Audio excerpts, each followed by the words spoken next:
ISF এর সাথে বিজেপির পতাকা কেন উঠছে এই নিয়ে প্রশ্ন করছে সাধারণ মানুষ। বলছে যে আইএসএফ তাহলে বিজেপির দালাল। এটা সাধারণ মানুষ বলছে না, টিএমসি বলছে। টিএমসি এটা করিয়েছে, এটা টিএমসি করিয়েছে। আর হয়েছে কোন এলাকা কোন, এটাও বলে দিচ্ছি, ক্যানিং, মিনাখা, এগুলো শুনছি। কিন্তু আমরা সার্ভে করে খবর পেলাম তাদের একটা কেউ নেতৃত্ব নয়, একটা দুটো নেতৃত্ব যেখানে যেখানে পাওয়া গেছে তাদেরকে আমরা ডেট দিয়েছি, আসো ক্লিয়ার করো কি ব্যাপার। তার মধ্যে একজনকে ক্লিয়ার করতে পারেন, আমরা সঙ্গে সঙ্গে সাসপেন্ড, আজীবনে সাসপেন্ড করে দিয়েছি। আমি দলকে বলে দিয়েছি যদি ওকে কোনোবারে নেওয়া হয় যে লেভেলের দলের, নওশাদ যদি হয় নওশাদকে দল থেকে বাধা দেবো। হ্যাঁ, আমি এই দলের মধ্যে এখন হয়তো ফুল দায়িত্বে চার্জে নেই, কিন্তু তবে মনে গেলে ভুল যাবে না, এই দল প্রতিষ্ঠিত আমি করেছি। আমাকে যদি চটিয়ে কাজ করতে চায় তাহলে কিন্তু সে যেই হোক তাকে আমি ছাড়বো না। হয়তো আমি ব্যস্ততার দরুন বা আমার অন্য জগৎ আছে, আমি এই দলের কর্মসূচিতে সময় দিতে পারি না। আমাকে নলেজ দেখতে হয়, আমাকে শিক্ষা প্রতিষ্ঠান দেখতে হয়, আমাকে ধর্মীয় প্রোগ্রাম দেখতে হয়। আমি এই জন্য এই দলের ব্যাপারে তাদের কাছে ছেড়ে দিয়েছি। তারা পুরো টিম নিয়ে সর্বধর্মের মানুষ হলে তারা রাজনীতি করছে, সেই জায়গায় ছেড়ে দিয়েছি। কিন্তু তা বলে দলের ভাবমূর্তি নষ্ট হবে, দলের ভাবমূর্তি নষ্ট হলে আজকে যখন আইএসএফ এর পতাকা বিজেপির পতাকা এক জায়গায় হচ্ছে, তো লোক কি আমায় গাল দেবে না? আমায় তো গাল দিচ্ছে, তাহলে আমি ছেড়ে দেবো কেন? তবে আমি যেটা আপনাদের মিডিয়ার মাধ্যমে বলবো, এটা সম্পূর্ণ আইএসএফ এর ভাবমূর্তিকে নষ্ট করে দাও, যাতে আগামী দিন বিজেপির অত্যাচারের বিরুদ্ধে আইএসএফ যেন লড়ার শক্তি তৈরি করতে না পারে। আপনারা খেয়াল করে দেখুন তো, আইএসএফ এর যে র্যালি গুলো হয়েছে, যে মিটিং গুলো হয়েছে, বিজেপি করতে পেরেছে? টিএমসি করতে পেরেছে? আইএসএফ এর ছেলেগুলো দেখুন তো কারা কারা, দেখুন 20 থেকে 30-35, একদম সাইজ। এদের যে স্পিরিট, এই স্পিরিটকে বিজেপি ভয় করছে। অতএব দিদি মোদির সেটিং ছিল, আছে। হঠাৎ করে টিএমসির মধ্যে গোষ্ঠীদ্বন্দ্ব ছিল, তারা একটা গ্রুপ যারা টিএমসির হাতে আক্রান্ত ছিল, তারা এই পতাকাগুলোকে নিয়ে নেমে পড়েছে। একদিকে যেমন আইএসএফ কে বদনাম করছে, একদিকে ওরা এই সময় লুটতে শুরু করেছে। সেটা যেখানে যেখানে হয়েছে আমরা কড়া হাতে দমন করেছি। কিন্তু রিপোর্ট যেটা পেয়েছি, একটা তোমাদের নেতৃত্ব নয়, নেতৃত্বের মধ্যে থেকে একটা রিপোর্ট তার কাছ থেকে খবর পেলাম, সে যখন ক্লিয়ার করতে পারে, একটা বিধানসভার অবজারভার ছিল, সে সঙ্গে সঙ্গে তাকে সাসপেন্ড করে দিয়েছে। তো বিধানসভার অবজারভারের মুখের দিকে তাকাই না, দরকার হয় ওই বিধানসভায় আইএসএফ থাকবে না, তো কি হয়েছে? কিন্তু তা বলে আমাদের দুশ্মনীর সাথে সঙ্গে যারা সংবিধান বিরোধী, যারা অন্যায় করবে, তাদের সঙ্গে কখনো কাঁধে কাঁধ মিলিয়ে চলা আমাদের দ্বারা সম্ভব নয়। কিছু কিছু লোক নয়, টিএমসির দালাল মুসলমান গুলো বলছে, যারা 2-1 দিনের মধ্যেই বিজেপির ঝান্ডা ধরেছে বা ধরবে, এরকম কিছু দালাল বলছে। কেন কি এই দালাল গুলো চায় না বিজেপির বিরুদ্ধে প্রকৃত লড়াই করার মুখ একজন নওশাদ সিদ্দিকী পারবে। তাকে তার শিক্ষা যোগ্যতা, তার আন্দোলন করার স্পিরিট, তার জনগণের যে ফ্যান ফলোয়ার চাহিদা, এবং সে যে পরিবার থেকে উঠে এসেছে, এবং তার ধার্মিক দিক দিয়ে ইমানের যে পাওয়ার, অন্য কারো নেই তো। অতএব নওশাদ সিদ্দিকীর মতো একটা ছেলে উঠে আসুক, এটা কিছু দালাল টিএমসির মুসলমান। মুসলমান আলাদা জিনিস, আর টিএমসির মুসলমান আলাদা জিনিস। হিন্দু আলাদা জিনিস, আর বিজেপি আলাদা জিনিস। কথা বুঝে আসছে? তারা এইগুলো ছড়াচ্ছে। কেন? নওশাদ দিয়েছে 30টা জায়গায়, তার মধ্যে আবার একটা জায়গাতে কি গন্ডগোল হয়েছে, সেখানে দাঁড়াতে পারে না। তাহলে 29 জায়গায় সিট, 29 জায়গার মধ্যে 206টা সিট পেয়েছে সম্ভব, তাই তো নাকি বিজেপি? তাহলে এই 29 জায়গাতে নওশাদ কি জিতেছে? আর 29 জায়গাতে বিজেপি কটা জিতেছে? 2টো। আর বাকি জায়গায় টিএমসি জিতেছে। তাহলে 29 জায়গার মুসলমান নওশাদকে ভোট দেয় না, 29 জায়গার মুসলমান টিএমসি কে বেছে নিয়েছে। এত কিছু হওয়ার পরও, কোরআন শেষ হয়ে যাবে, অকাব শেষ হয়ে যাবে, প্রসাদ খাওয়ার পরও এই মুসলমান টিএমসি কে তারপরও মেনেছে। টিএমসির সাথে মুসলমান গাদ্দারি করে না। যাদেরকে টিএমসি 1,10,000 টাকা দিয়েছিল, যাদের জন্য অনেক কিছু ধর্মের স্থান কোটি কোটি টাকা খরচ করে দিয়েছিল, লাস্টে তারা সবাইকে লাথি মেরে সরে গেছে। আর এই মাতামুটা তথাকথিত দুধেল গাই, এরা নিজেদের জন্য একটা কিছু শক্তি তৈরি করতে পারলো না। আজকে নওশাদ সাথে গোটা 20 থাকতো, তাহলে একটা বিরাট ফাইটই হতো তো নাকি? তাকে দিল না, দিল কাকে? 26টা জায়গাতে যেখানে নওশাদ দিয়েছে, 26টা জায়গাতে একচেটিয়া ভোট দিয়ে টিএমসি কে জিতিয়েছে মুসলমানরা। তাহলে এখানে কোথায় ভোট কাটলো কোথায়?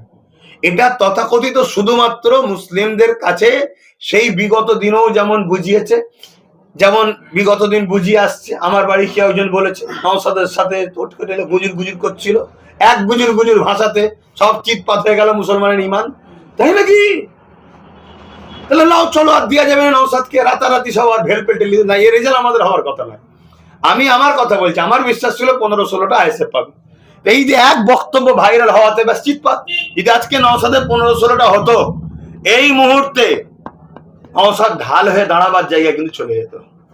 এই যে মুসলিমদের মধ্যে থেকে কে একজন উঠুক, দেশের জন্য কাজ করুক, জাতি ধর্ম বর্ণ নির্বিশেষে, হিন্দু দলিত আদিবাসী শিখ পাঞ্জাবি খ্রিস্টান প্রত্যেকটা শ্রেণীর পিছিয়ে পড়া মানুষের হয়ে মুসলমানদের মধ্যে থেকে কোন একটা ছেলে উঠে নেতৃত্ব দিক, এটা আমার কওমের একদল গাদ্দাররা চাইনি।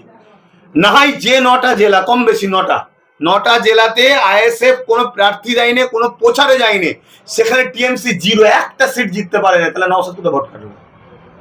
সেখানে বাম রয়েছে, কংগ্রেস রয়েছে। আমি বাম কংগ্রেসকেও বিজেপির দালালকেও বলুক আমি পছন্দ করছি না, কই তার বেলা একবারও তো বলা হচ্ছে না বামও ভোট কেটে বিজেপিকে এগিয়েছে, কংগ্রেস একা সেট দিয়েছে 3000 ভোট পেয়েছে, 2000 ভোট পেয়েছে, অতএব ও দালালি করছে বিজেপির, একটা তো কেউ বলছে না। শুধু ঘুরিয়ে ফিরিয়ে সব বাস নিয়েছে নওশাদকে দাও, আইএসএফকে দাও। এরা হলো মুসলিম ঘরের গাদ্দার, এরা জাতির গাদ্দার, এরাই মূলত দালাল। এরা চাইছে না আগামী দিন প্রধান বিরোধী শক্তি হয়ে নওশাদ সিদ্দিকী উঠুক। যদি নওশাদ প্রধান বিরোধী শক্তি হয়ে ওঠে, আমার ক্যালকুলেশন হচ্ছে 5 বছর পর বাংলায় নওশাদ আসছে। যদি বলেন কেন? উত্তরপ্রদেশে এসসি এসটিরা যোগীর হাতে সব থেকে বেশি আক্রান্ত, মুসলমানের থেকেও। আমি চ্যালেঞ্জ করছি, ডাটা তুলুন, আমি চ্যালেঞ্জ দিচ্ছি, নিজের জীবনকে বাজি লেগে চ্যালেঞ্জ দিচ্ছি। উত্তরপ্রদেশ, গুজরাটে, আসামে মুসলমানের থেকেও এসসি এসটি সম্প্রদায়রা বেশি বিপদে। কিন্তু মুসলমানেরটা এই রাজ্যে, বিভিন্ন রাজ্যে প্রচার হয় কেন? মুসলমানের ভোটটা লিবে বলে সেকুলার নামী ভণ্ড দলগুলো মুসলিম অ্যাটাক গুলো বেশি প্রচার করে, এসসি এসটিদের ওপর জুলুম গুলোকে প্রচার করে না। মণিপুরে গত 7-8 বছর ধরে হত্যা লীলা চলছে, রেপ চলছে, খুন চলছে এই বিজেপি শাসক আমলে। একটা তার বিরুদ্ধে কোন তথাকথিত সেকুলার দল প্রচার করেছে দেখেছো? কেন প্রচার করে না? মণিপুরে মুসলমান নেই তাই। মুসলমানের ভোটকে নিতে হবে, এজন্য বুঝাও যোগী মারছে, ও মারছে, ও মারছে, এটা প্রচার করে। তাহলে আমার রাজ্যে এসসি এসটিরাও আগামী খুব শিগগিরই যারা নাচছে দেখবেন, এরা বিজেপির হাতে আক্রান্ত হবে। বিজেপির হাতে যখন আক্রান্ত হবে, আর নওশাদ যদি বিরোধী দল থাকে, তাহলে তারা আসবে কোথায়? তাহলে নওশাদের হাতে যখনই আসবে, নওশাদের পাল্লা ভারী হচ্ছে না কম হচ্ছে? তাহলে এর পরে সরকার কি হবে? তাহলে একটা মুসলিম ছেলে নেতৃত্ব দেবে, আমার জাতের গাদ্দাররা চাইবে, তাহলে অন্য কোনো লোকেরা চাইবে কেন? অন্য লোকেরা চাইবে কেন? এটাই হচ্ছে বিজেপি কিস্টের চাল, এটাই হচ্ছে টিএমসির চাল, আর এটাই আরএসএস পুরো ঠান্ডা ঘরে বসে প্ল্যানটা তৈরি করছে। ভাঙড়ের মানুষকে ধন্যবাদ জানাই। ভাঙড়ের মানুষ, আমি অনেকবার বলেছি, বিপ্লবের মাটি, ওখান থেকে বীর তৈরি হয়। ভাঙড় সুলতান আসগার আলী হুজুরের ভাঙড়, এটা একজন সুলতান। সেখানের মানুষ কখনো আল্লাহ ছাড়া কাউকে ভয় করে না, তার প্রমাণ এটা এক। দ্বিতীয় নম্বর কথা হচ্ছে, আপনারা পয়েন্টটা বলুন, মমতা ব্যানার্জি বা তার টিম যেভাবে নওশাদকে হারাবার চেষ্টা করেছে, শুভেন্দুর ভবানীপুরে হারাবার জন্য চেষ্টা করেছে, অন্য অন্য জায়গা থেকে যেভাবে ওই কোথাও একজন অবাঙালিকে গুজরাট থেকে নিয়ে এসছে, ইউসুফ পাঠান নাকি, নাম শুনলে মনে হয় পাঠান হো, মিসুম পাঠান, আরে রাগ তো পাঠান, পাঠানে ইমান বুঝে যায় না, সব নিয়ে এসে তাদেরকে প্রচার, একটাই লক্ষ্য নওশাদকে হারাতে হবে।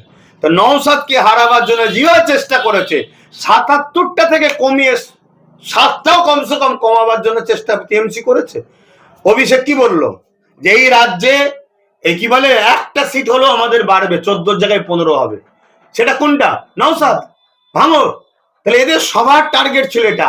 তাই আমি বলেছিলাম, ওই একটার দিকে টাকাতে গিয়ে তো সব ফসকে যাচ্ছে। খোদার মর্জি দেখো, সব ফসকেই গেল, খোদার মার। এবার আপনি বললেন বিজেপি এসে কি খুশি হয়েছেন? শুনুন, মহান স্রষ্টা আমাদেরকে পরীক্ষার যুগে যুগে নিয়েছে। আমরা নমরুদের সময় তো ছিলাম, ফেরাউনের সময় ছিলাম, সাদ্দাত, হিটলার, আবু জেল, চিঙ্গিস খান, হালাকু খান, তাতারি, যুগে যুগে ব্রিটিশ পিওর আমাদের উপর জুলুম হয়েছে। আমরা এই দুনিয়ার পরীক্ষা দিতে এসেছি, আমরা কাউকে ভয় করিনি। বিজেপি কি হয়েছে? সে যদি সোজা ভাবে চলে, সোজা ভাবে বলবো। সে যদি মনে করে আমার হাতে পাওয়ার আছে, আমি দেখে নেবো, অত সহজ নয়। 15 বছর পাওয়ারওয়ালা দেখতে গিয়ে কি হয়েছে দেখেছো? এর আগে অনেক বড় বড় পাওয়ারওয়ালা দেখতে গেছিল, কোথা দিয়ে কিভাবে ফেসে যাবে, কোথা দিয়ে কিভাবে নিজের মধ্যে লেগে যাবে, দিশে খুঁজে হবে না, টিকাতে পারবে না, যেমন মমতা টিকাতে পারলো না। অতএব আল্লাহ ছাড়া কাউকে ভয় করিনি, আজও বলছি করি না। সংবিধানকে ভালোবাসি, দেশকে ভালোবাসি, আমার সঙ্গে হিন্দু, দলিত, আদিবাসী, সাঁওতাল, বাগদি সমস্ত ভারতীয়কে ভালোবাসি। যারা দেশের সংবিধান বিরোধী, যারা রাজনীতির নামে দেশের সংবিধানের ক্ষতি করছে, দেশের মানুষের ক্ষতি করছে, সেই গাদ্দারদের বিরুদ্ধে আমি।